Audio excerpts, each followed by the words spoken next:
I know one thing that I can grace you with. I don't know when, I don't know how, I don't know where, I don't know any of that, but I do know this will be gone soon, man.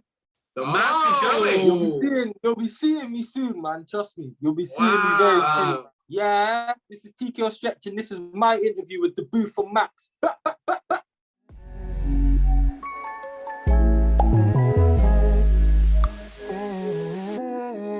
Yes, indeed, you are tuned into In and Out Extra. Welcome back to the channel. This is Daboothe and Maxx. Only it's not just Daboothe and Maxx right now.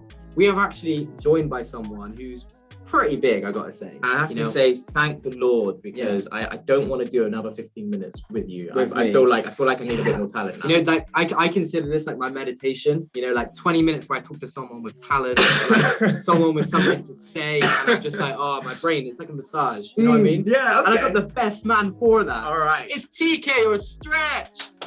We're here, man. We're here. Hey, TK, how are you doing?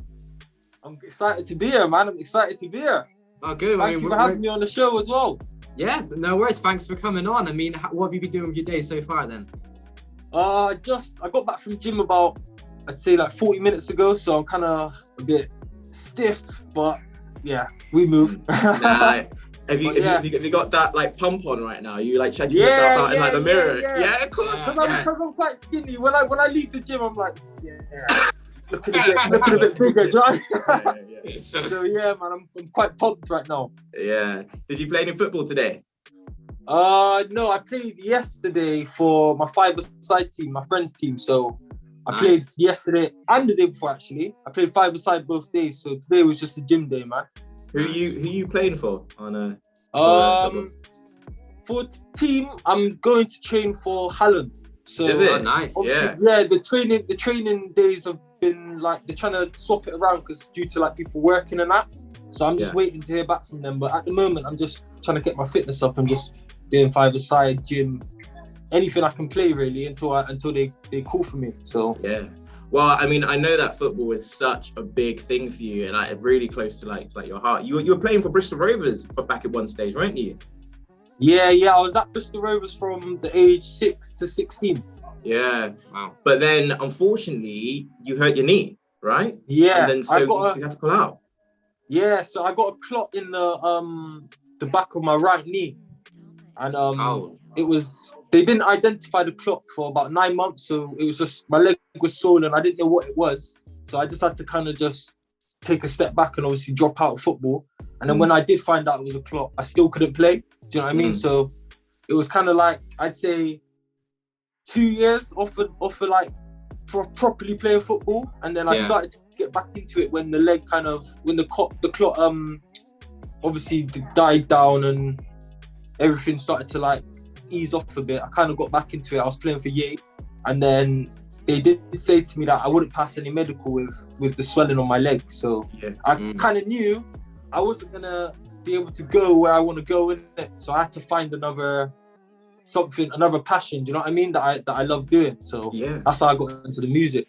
Yeah, well, I mean, football's such like a big like connection for you that I like have to ask. You know, if football went the right way, what would you be doing right now? Would it be music? Yeah, man. Would it be football? You could be like a Daboothe and like be making rapping tracks whilst playing. That's every time someone says like, what would you do? I always mention Daboothe because he does music. People might not know, but he sings and that, man. He's good. So I think I would have done the football 100%. Like that would have been my main thing. But if I did get into the music and like got through in the football, I wouldn't drop the music. But if I didn't start it, I probably wouldn't have like picked it up. But if I did start it like I have now and I get somewhere now, I'd still do the music 100%. People would know what you look like if you played football and you blew up. Yeah. You wouldn't be wearing a mask anymore then, mate, you know? I know. I always thought about how am I gonna I'm gonna have to try and just blend in and act like that's not, I don't know who that is, but it wouldn't work. I just have to just be free, man. Just take the mask off and just do both, innit? Obviously, I know you're here to talk about music, but I do have one question, because you said that you were at Rovers Academy from 6 to 16. How did it feel? Like, did you feel like supported by the academy when things didn't work out? Because I've heard a lot of bad things about, you know, how some academies treat people from like young, and then when it doesn't work out, it's just sort of like, oh, there you go. Yeah, they kind of like, I'd say they were very hard on me, like, considering, like, they would like put me up like 3 years and all that, and because like I used to like, because I was so big at a young age, I used to just find it very easy. So from young, they've been putting me up 3 years, playing with like 15-year-olds when I'm 12 and all these things, and they always wanted me to do more than I already did. Like, even if I gave my 100%, they want 300%, and it won't be good enough. Do you know what I mean? So I would say they're a bit hard on me, to be fair. Like, me personally, like, looking back at it now, they were a bit hard on me. But yeah, man, in academy football, it's based on favoritism sometimes, man. Like, if they don't like you, then they're just gonna make it hard for you to kind of get through. Whereas if they like someone, they can like kind of just slack off a bit and still get what they, do you know what I mean? Still get started if they didn't turn up to training and all these things. So it's like, yeah, it depends on a lot, man. But for me personally, I think I was done hard by still. Do you prefer the fact that with your music career you have like more control over what you're doing compared to like the academy?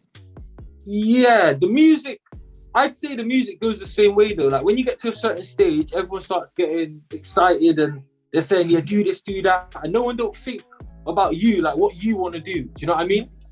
Like, they just think, yeah, like music's going this way. So yeah, like, say like with the TikTok, music's popping on TikTok right now. Like, everyone on my team and my management and all that, they're on my case. Like, yeah, get on TikTok. TikTok's the new way, this, that. And I'm saying, yeah, it is the new way. But before, when it wasn't, it was just about the music, how good the music is. So now, like, I feel like now it's like, it don't matter how good your music is. If you ain't gone viral, you're not looked at. Do you know what I mean? So it's like, it's another thing with favoritism. Like, if they don't like you, you're not gonna get nowhere, innit? Like, it's not about your music, it's about you as a person, and it's about if the audience, so like the youths, adults, if they're rocking with you, then you can get somewhere. But if the music, it don't matter about the music anymore, to me personally anyway. So it's like, I'm in the same boat right now. I'm kind of in the same boat. Well, I mean, I feel like this is my time to give a little bit of advice. What you need to do, you need to channel your inner Mariah Carey, okay? Channel that inner diva and just tell your management, no, okay? I'm doing this, okay? And then hold like a martini and just sip it at the same time. And then, you know, make it number one. Yeah, and also Christmas number one. You can do that, sort it, okay? Mariah Carey. That's the one thing you need to do. 2.0. Yeah, that's it. I hear you. And I have to ask as well, you know, because when anyone says TK, they basically say Bristol Drill. You are the champion of Bristol Drill. How does that like feel? Like, you know, because I know that you're kind of fairly new into the game. I know that you kind of got into music at first for it to be fun. And you know, like, people just said, oh mate, that's like really sick, that's like really good. And now you're literally like blue tick verified, you've got a management team behind you, you're literally like the real deal. No, I hear you. It's like, I feel obviously I know what I'm doing and I'm achieving is good. Like, I'm opening doors for Bristol and that, but I feel like they don't treat me like, I'm not saying that I am the champion of drill. Like, that's obviously people's opinion. Everyone tells me, yeah, you're doing the most. And do you know what I'm saying? Like, I don't think that myself. I just think I'm doing what I need to do, innit? But everyone tells me, yeah, you're doing it for Bristol right now. But I don't feel like people, like, say if someone else is doing what I'm doing now, yeah, I'd be pushing them to the max, because it's from my city. Like, he's opening doors that I could potentially walk through after him. Do you know what I'm trying to say? And I feel like people, instead of like trying to help push that door, me through that door so they can get through, they're kind of like, nah, I'm gonna open it myself. And like, nah, we're gonna try and dumb it down and do our thing and get past him. Like, it's like a competition for them rather than, do you know what I'm saying? So I feel like I'm not, even though people say I'm the champion of drill, they're not treating me like I am the champion of drill. They kind of just ignore me, bro. Like, that's how I feel personally. So you kind of like it adds pressure to you, like, in these sort of... Yeah, like, I feel like it makes, it rather than it should make people like wanna be happy. Like, see, you lot are happy for me. I can tell you lot are happy for me and you're rooting for me. it should make people like that rather than, oh, like, yeah, look what he's doing, and yeah, like, I don't know what, do you know what I'm saying? Yeah. Like, if people find it easier to hate than love. I always say that. Like, people find it easier to just, do you know what I'm saying? Yeah. Hate than show love. Do you find that it's like a certain group of people? Like, is it like, you know, maybe people that you went to school or like college with that seem to be hating on you? Yeah, like, it's my own friends. I say it's most like people that you know more time. Like people that you know, you expect them to be the ones to like be pushing your thing, like without you telling them and these things, but like they don't. Like, and it's just like it's an eye opener for me, innit? Because now I see, yeah, you ain't really for me. Do you know what I mean? And it's like I don't expect people that don't know me to like jump on it, but that's like the people that support me the most, people I don't know, like people from like, I don't know, like somewhere in France, something. I get the most messages from outside of the UK and like other places in the UK rather than my own city. Like they all message me and say, yeah, you're doing your thing, run it up. They buy my music on Apple Music, all these things, like, because people don't know, if you buy music on Apple Music and you buy it a certain amount of times, like if they get like 2,000 sales in the first day or two, that could help potentially put them in the charts. Do you know what I mean? Yeah. And I know more. I got like 5,000 people on Snapchat. So like if 2,000 of them bought my tune, they don't know what they're doing for me. Do you know what I mean? Or if 2,000 of them commented on my post, they don't know where they're pushing my video in the algorithm. They could be, do you know what I mean? But they don't think of it like that. They just like to watch and they just watch, man. And that's where I'm finding it hard right now to like, I need the interaction. Do you know what I mean? I get the views and all of that, and I get like the love, but the interaction is what I'm trying to work on right now. So how much interaction were you getting in the beginning? Like, you know, when you dropped AOSD, I know that's on like over 20k streams and stuff, and it's amazing to see the numbers you're getting. But what you're saying is that like the numbers aren't necessarily as important because the interaction isn't the same. Yeah, like the numbers with AOSD, like I got more interaction. That was the most interaction I got from like Bristol and that, and I think it's because I wasn't I wasn't who I am now, innit? I didn't have no blue tick. I wasn't doing all these freestyles and these things. Like I was just kind of just putting out like music. If you see the video ain't the best as well. It's just literally a raw video. Like it was just fun, innit? So from there, I think they just thought, yeah, this is like, we'll push this, innit? We'll jump on this. But now, like it's got more serious than that. People just kind of like, it's like, I don't know if they think, oh yeah, he's there now, we don't need to help him. Do you know what I'm saying? I don't know if they think that, or is that, oh, like, nah, we're not pushing him anymore because he's gone too far and we need to get there as well. And I don't know how they're thinking, but I know I've seen it just, every tune, the interaction goes, the views go up. Like I get more views from like, I see where my views come from. Like I'm getting the attention from abroad and that. It's just like the interaction I had from my own city is just going down and down and down and down, man. So I don't know what it is. I don't know what to put it down to. I'm just observing, innit? Well, let's focus on the present right now. You've just dropped your new track, Gaza. How is that going for you? Because you know what? Like, I see you there in that 4x4, you're waving the flag, you're going for it. Like, you put we can really see that you've leveled up to a whole new league. How is the interaction? Yeah. How is everything going with this track? It's going all right, you know. I'm kind of like happy within myself because I know, like, if I put something out, that I put my all into it. Do you know what I mean? Like how you said with Gaza, like I wanted to switch it up a bit because I watch all my videos from before and I think, yeah, like they're good, but what can I do to take it to that next level? Do you know what I mean? Yeah. So I thought, yeah, if I get all the smoke grenades and the 4x4, like it'll make it more appealing to watching it, and it'll be more enjoyable for me as well to do the video. Do you know what I mean? So that's kind of the aspect I had on that, and yeah, it was fun, man. That's probably the best video I've done, to be fair, in my opinion. Like I like that video a lot, Gaza. So yeah, go run that up as well. It is. Please do, because it is a real banger. Yeah. Is Gaza a part of a body of work? EP, LP, album? Well, my plan was when I dropped Flamenco Dance, it was like, if any tune from then was to like, I don't know, take off rapidly, I took the tune that obviously took off on the EP and like maybe 1 or 2 of the ones I've released, and then put the rest as a new body of work. That was kind of my plan. But now I'd say I'd probably just drop a whole new EP with like 1 tune that I've already released on it. That's probably what I'd be going towards now, isn't it? Yeah, and with Gaza, it's quite similar to how you did with Ham and other tracks like Whoa, for example. There's a lot of melody in it, you know. I've actually got a bit of beef with you because this song's been in my head for like 3 days. I couldn't get it out. How do you come up with these melodies that, you know, like just end up being so catchy? I don't even like. Oh, everyone says to me, yeah, like, because I'm not really. I'd say I'm not a rapper. I'm more of an artist. I can write music and I can make music. I'm not really that guy to just go and freestyle on the spot and I'll be coming out with the sickest bars. I'm not really good at that freestyle and all that. So I kind of just. Everyone's told me I'm just good at making hooks, innit? Like every hook I make is catchy, innit? It's like the verse is all right, but the hook's what sells the tune, innit? So I don't know where it come from.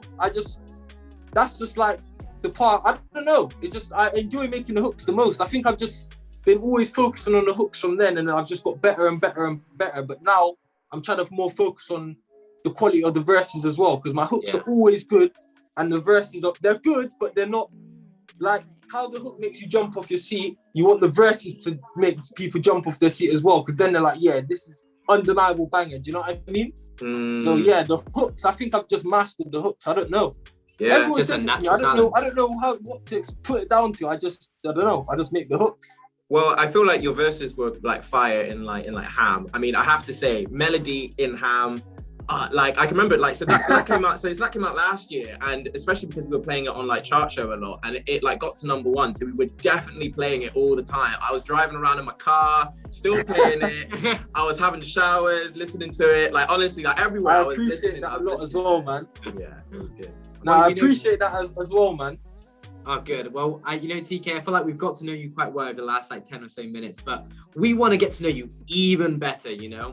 We've came up with a lightning round. Do you want to describe a little bit what this is? Lightning round is very simple. We're going to ask you questions about you. You know, like I feel like we've been asking questions about your music and about football, but we can still delve in and really get to know you a little bit more. So it's going to be 10 quick fire round questions. If you can answer it with like 1 word or as fast as you possibly can, great. But it's a lightning round, so we're going as fast as we possibly can. Cool. Sound good? You ready? Ready. All right, here we go. In 3, 2, 1. Michael Jackson or Prince? Michael Jackson. Do you prefer to perform or record? Record. Weirdest thing a fan has said to you? Do you have sex with your masculine? I was not expecting that. Oh my god. Cool. Right, I gotta get back into the zone. Would you have a collab with Jedward or have Big Shaq ghostwrite your next album? Big Shaq. Nice. Write my next album. Cranberry or mint sauce? Mint sauce. Would you rather have a deal with Nike or Adidas? Nike. Does pineapple belong on pizza? Yes or no? Yes. Yes, there we go. First person to say yes to that question. You got taste. Who invented the light bulb? Oh, I don't want to get this wrong. Is it Albert? No, it's not Albert Einstein, is it? No one's got this question right, and we don't even know if we have it. Yeah. I've learned about it in school. I just can't remember. Yeah, I'll pass on that one. I'm going to say Albert Einstein, but I don't think it is. We think it's Thomas Edison. We think it is. But that could be wrong. Yeah, we don't know. So, yeah, there you go. Would you rather time travel to the future or to the past? Future. Now, this one's a bit tricky. It's going to divide opinions. Who would you rather feature on your next track? Daboothe or Maxx? Oh. We like to make it a little bit awkward. It's just like oh, what? Ain't you one person, Daboothe and Maxx? Now, this is like separate, you know. This is you took out the end and you just put Daboothe Maxx, yeah? Yeah. Daboothe Maxx. This is like Civil War, you know, he's Captain America, I'm Iron Man. Yeah. Like, I feel like, I don't know, man. I feel like I feel like Max will come with the bars, you know. There you go. Oh! He said pineapple blondes on pizza and he chose me. So. No, I feel like Max will come with the bars, you know. There you go. TK, thank you. Cool. Right, so TK, it's obvious that you've got talent. It's obvious that you have finessed your sound, and it's obvious that you're going to do big things. So what I like to do, I like to check ourselves. I like to make sure that we kind of know like how we got to the stage that we're all at, and what inspired your sound. So you know what, I could just ask you very simply, you know, who's inspired you, and I'm sure you've had like 20,000 interviews where people have asked, so who's inspired you? But you know what? You know what? We've created a 10-minute game around it. Okay, so this is something new. All right. We still ask the same question. We just make it 10 minutes. We just. So this is the inspirational game. So very simply, what I'm going to do, I'm going to ask TK and Max who they're both inspired by, and then what I'm going to do, you know, once we found out a little bit, you know, into why, I'm going to read out quotes by them both, and I'm not going to say who said the quote. It's going to be down to TK and Max to figure out who said that quote. TK Maxx. You got this. TK Maxx. TK Maxx. TK Maxx. There you go, mate. Blown. Yeah, hey. It's a collab in the making. If you guys make a track, then it has to be TK Maxx. TK Maxx. You have to. You know what? If you do ever rap about us, TK Maxx has to be a bar. TK it really Maxx, does. Has to be. Has to be. Has to be. Write that in your notepad, okay? Got it. All right. Cool. All right. So might as well ask then, who has inspired you, TK? I'd say Bob Marley. You know, nice. Bob Marley, man. Any particular reason why?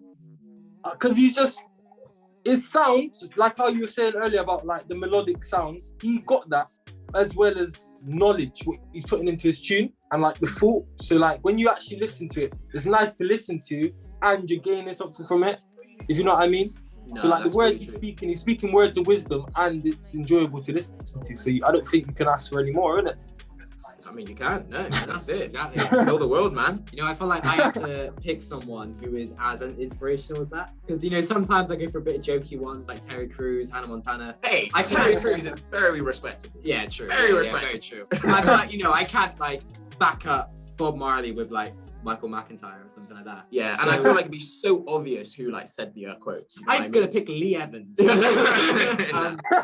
I reckon someone on that wavelength has to be Martin Luther King. Cool, nice. Anything about his career or anything that he said in like the past, which is, you know, you've just grabbed onto at all? I mean, other than the obvious, I had a dream. Yeah, I had a dream, and like it just all the work he obviously did during his life and for 100%. As an activist, yeah. 100%.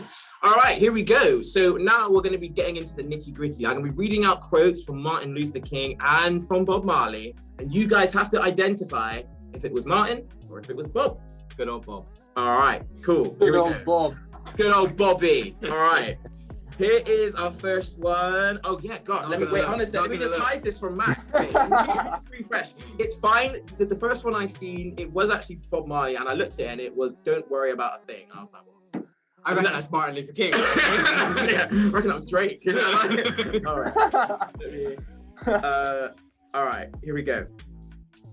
Beginnings are usually scary, and endings are usually sad. But it's everything in between that makes it all worth living. Bob Marley or TK? I'd say Bob, you know. Bob? Cool. I'd say Bob. Yeah, I reckon that's a Bob Marley quote. Any particular reason why you both feel it's Bob? Because of, well, I listen to a lot of his music, and that's kind of the message he always sends out. Martin Luther sends that out as well, but not as direct as what that says.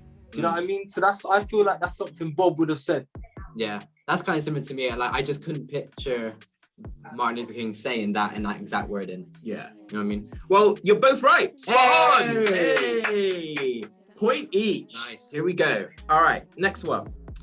Our lives begin to end the day we become silent about things that matter. Martin Luther King. Yeah. That sounds like a Martin Luther King. Yeah. It is. I mean, like, I was reading it and I was like, this is so obvious. Yeah. Spot on. It was Martin. Martin is a very direct speaker. He gets straight to the point. Yeah. So I feel like, that was it. Spot on. All right, let's go into the next one. Okay. Okay, here we go. Now is the time to make justice a reality for all. Bob or Martin? Martin Luther King. Martin. I think I've heard him say that before. I don't know why, but I'm getting a weird feeling that's Bob Marley. All right. You might be right. All right, here we go. This is technically like the tiebreak between okay. and Stevens. We didn't even know. All right, okay. Well, it was Martin. Well done, TK. You nailed it. All right, here we go. Let's go one final one. So Max, you can either draw or TK can just absolutely storm it. Well, I am a Man United fan, so nowadays I'll take a draw. At the booth, who do you support? All right. Well, my uncle has always said Arsenal all the way. So that's what I'm taking with me. Oh, TK, you're an Arsenal fan. All the way. Let's get it. What I love though is that Man United and Arsenal fans have so much to relate to. Nowadays. Like, both our teams are just something I can't say on radio. All right. I'm bringing us back in the room now. Last quote. Okay, tune in to whatever element you can, because this is either a draw for Max or TK taking the lead. Serious time. Here we go. Conquer the devils with a little thing called love. Bob. Yeah, that straight away. That is Bob. It was a little obvious. It was Bob. All right, I'm gonna go in one more. He still won, but it was too obvious. I'm gonna go in one more time. Wait. Okay. Okay. You know what? This one might be a little bit obvious as well, but I'm gonna say it hopefully in a way that's not obvious. Yeah. All right. Don't let them change you or even rearrange you. Oh, okay.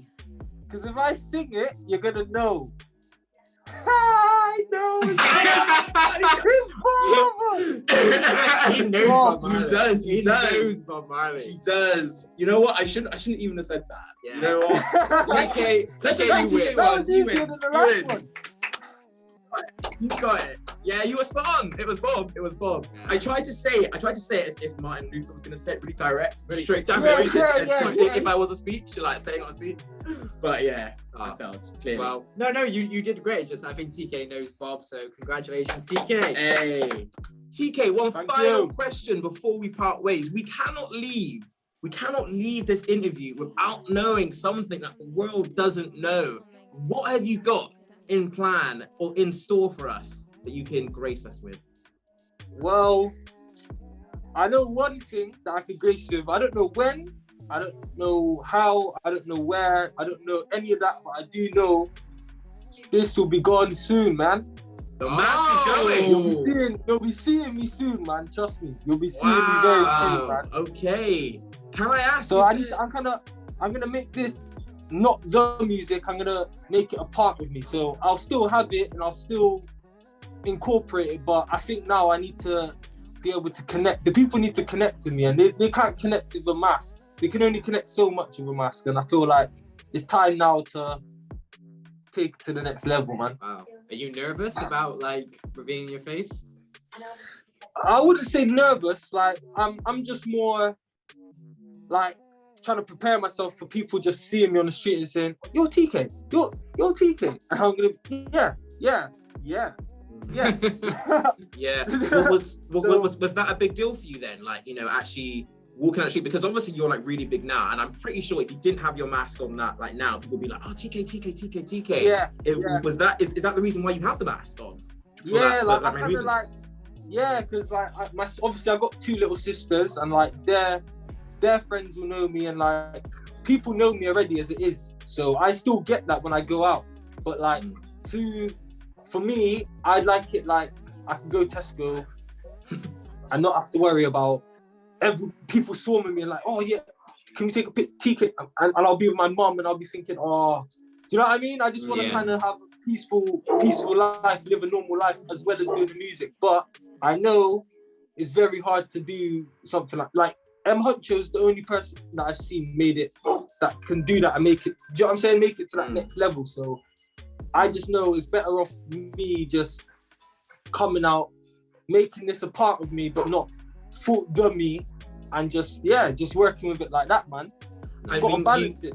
I mean, you do realize that you are Bristol Spider-Man, you know, like you like literally, you like come out on stage on the mask doing what you have to do, but then you can walk the streets. And I don't know if you've seen Spider-Man No Way Home, but maybe you should keep the mask on. Because, you know, Spider-Man No Way Home, I don't want any spoilers. It didn't work out for Peter, I don't know. Just let it know. Nah, I'm joking. I think that's a really good idea for you to do that. And I think it's great to still incorporate it as well. So I just so gassed for you, and everything's going really, really, really well. And I appreciate the booth, man. Thank you, man. No worries. No, and TK, thank you so much for joining us on the show today. Just in case someone, for some whatever reason, doesn't know who you are, where can they find you and where can they find Gaza? Tkorstretch, all platforms. That's Instagram, TikTok, Snapchat, Twitter, everything you can think of. Tkorstretch, and Gaza's out now on GRM Daily. Tkorstretch, one word, no spaces.